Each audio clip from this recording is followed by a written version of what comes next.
Պարոն քաղաքապետ, Երևան քաղաքի շինհրապարակներում տեղադրված 172 կայաններից ստացված տեղեկատվության համաձայն օդի որակի ինդեքսի միջինացված արժեքը մայիս ամսվա համար կազմել է PM2.5-ի համար 35,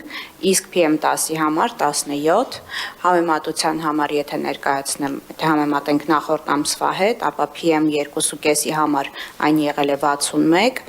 իսկ PM10-ի համար 22, եւ այստեղ տեսնում ենք, որ կա նվազման միտում, որը բնականաբար նաև եղանակային պայմաններով է պայմանավորվում։ Տիկին Հայկազյան, եկեք ինչ-որ արձանագրումներ անենք, էլի այնուամենայնիվ, որովհետև շատ կարևոր է հասկանալ մեր օդի որակի խնդրի հիմնական հատվածը ինչից է գալիս։ Հիմա արդեն մեզ մոտ հունիս ամիսն է եւ նախորդ ամսվա վերլուծությունը, մայիսի վերլուծությունը ցույց է տալիս, որ 172 արկերից, որոնք որ տեղադրվել են քաղաքապետարանի պահանջով։ 172 արկերից մենք ստանում ենք PM2.5-ի համար 35 ցուցանիշ, որը լավ միջակայքում է գտնվում, այսինքն օդի որակը լավն է եղել, կար միջինացված, օդի որակը Երևան քաղաքում այս ամսվա ընթացքում եղել է լավը։ Իսկ PM10-ի համար 17, էլի ենթադրում եմ, էլի լավ միջակայքում է։ Հիմա հաջորդը, արդեն Տիկին Հայկազյան, պետք է մեր խոսեինք նաև քառամյա ծրագրից օդի որակի բարելավման եւ շատ կարեւոր են այն տվյալները, որոնք որ մենք հիմա արձանագրում ենք։ Մենք տեսնում ենք հստակ, որ աշնան վերջին ամիսներից սկսած մեզ մոտ խնդիրը սկսում է սրվել եւ գարնան ամիսներին փուլ խնդիրը մեղմվում է գրեթե չեզոքանում է արդեն ամառվա ամիսների ընթացքում նաև աշնան սկզբում ըստ այդմ մենք ունենք քառամյա ծրագիր ենթադրաբար այս նաև փաստերից ելնելով եւ հիմա խնդրում եմ ներկայացնել մեր քառամյա ծրագրի ընթացքը Պարոն քաղաքապետ, ձեր հանձնարարականի հիման վրա մշակվել էր Երևան քաղաքի օդի որակի բարելավման քառամյա ծրագիրը, որի նպատակն է նվազեցնել արտանետումներից ստացող հիմնական աղբյուրները եւ բարելավել օդի որակի ընդհանուր համակարգը։ Ծրագրում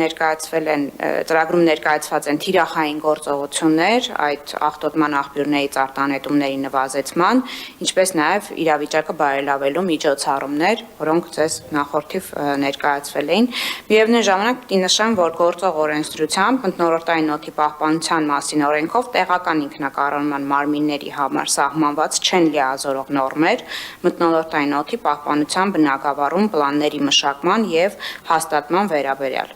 Եվ դրան այդ ընդունելով դա որպես հիմք շրջակա միջավայրի նախարարության կողմից շրջանառության մեջ է դրվել օրենքի նախագիծ մթնոլորտային օդի պահպանության մասին օրենքում լրացումներ եւ փոփոխություններ կատարելու մասին, ինչը թույլ է տալու արդեն տեղական ինքնակառավարման մարմիններին իրենց վերապահված լիազորությունների շրջանակներում մշակել օդի որակի պահպանության պլաններ եւ այդ պլաններից բխող երկարաժամկետ եւ կարճաժամկետ գործողություններ։ Միևնույն ժամանակ նշեմ, որ 25 թվականի մայիսի 22-ին կառավարության 611L որոշմամբ հաստատվել են մթնոլորտային օդի պահպանության բնագավառում 25-30 թվականներին համալիր միջոցառումների ծրագիրը եւ այս ծրագրի մշակման գործընթացում բնապահպանության վարչությունը սերտորեն աշխատել է ինչպես շրջակա միջավայրի նախարարության, այնպես էլ ազգային ժողովի մեր գործընկերների հետ եւ այս ծրագրում արդեն հիմք ընդունելով մեր քառամյա ծրագիրը արտացոլվել են մի շարք գործողություններ Երևան քաղաքի համար, դա մթնոլորտային օդի որակի մոնիտորինգի համակարգի արդիականացումն է եւ միջազգային չափանիշներին համապատասխանեցումը, որը իրականացում է թե շինհրապարակներում շարունակական ավելացմամբ մեր օդի որակի չափող սարքերի եւ թե շրջակա միջավայրի նախարարության կողմից տեղադրվող երկու դեռևս այս պահին տեղադրման փուլում են երկու ռեֆերենս կայանների, որոնք նաև հնարավորություն են տալու ավելի ճշգրիտ եւ հավաստի տեղեկություն ստանալ օդի որակի վերաբերյալ։ Իրականացվում է նաև օրենսդրական դաշտի վերանայում, որը ներառում է շինարարության եւ հանքարդյունաբերության բնակավարներում ուրեմն փոշեճնշիչ սարքավորումների կիրառման պահանջների սահմանումը, որը այս պահին չի իրականացվում, բայց հանքերի ինչպես քաղաքում, այնպես էլ քաղաքի սահմաններից դուրս գործող հանքերի գործոնը նույնպես մեծ է այս ոլորտում։ Իրազեկման արշավներ ենք պատրաստում ուրեմն օդի որակի բարելավման ուղղված եւ աղտոտող աղբյուրների մասին տեղեկատվության ուրեմն տրամադրում քաղաքացիներին,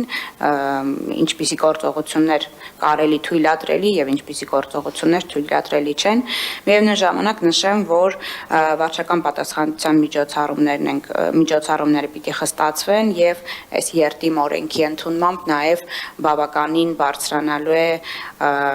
շինհրապարակների կահավորման, փոշեճնշիչ սարքերի, ցանցերի չկիրառման դեպքում վարչական պատասխանատվության ուրեմն չափը։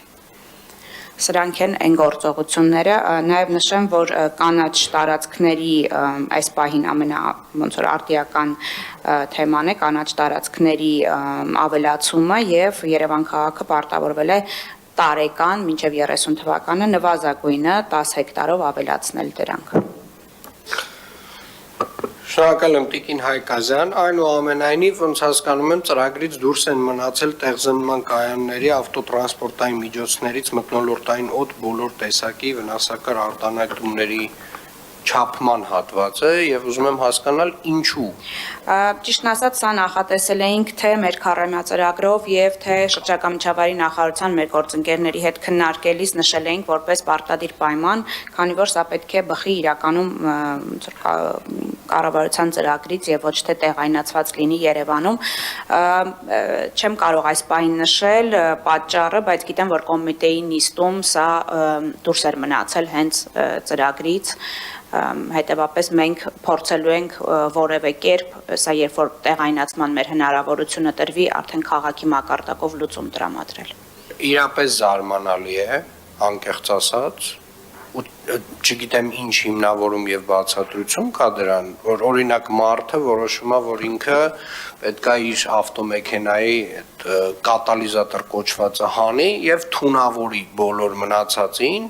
այսինքն չգիտեմ ինչ որ երևի խնայողություն է դրանով ստեղծվում, բայց մարդը չի հասկանում, որ այդ իր հանած կատալիզատորը սա շրջակա միջավայրում ով կանգնած է թունավորում է ինքը իր ավտոմեքենայով։ Եվ կարծում եմ եթե մեզ տրված լիազորությունների շրջանակում մենք այդ հնարավորությունը մենք հիմա էլ կարող ենք։ Ես այսպես ասեմ, մենք հիմա կարող ենք տրանսպորտի վարչության միջոցով որոշակի սահմանափակումներ սկսել ստեղծել այդ այսպես ասած տրանսպորտային միջոցների միջև եւ շատ լավ կլինի որ այդ քննարկումը մենք ունենանք մանրամասն նվազագույնը այս հատվածում հանրայնորեն հասկանանք ինչ է դուրս եկել դա այսինքն նորմալ է որ ավտոմեքենան պետք է թունավորի մեզ բոլորիս ենթադրում եմ նորմալ չի Ենթադրում եմ դա նենց չի, որ տենց մեր ազգային արժեքն է, չէ, այդ ավտոմեքենան, որ պետք է թույնի բոլորիս։ Ես կարծում եմ մենք ամենայն դեպս մենք ոչ միայն պետքա բարձրաձայնենք այստեղ այդ խնդրի մասին, այլ նաև պետքա սկսենք լուծել այդ խնդիրը մեր մասով։ Եթե դեմ չեք, մենք տրանսպորտի վարչության հետ քննարկենք, տեսնենք թե մեր իրավասությունների շրջանակում ինչ լուծումներ կարող ենք տալ այդ դեպքում։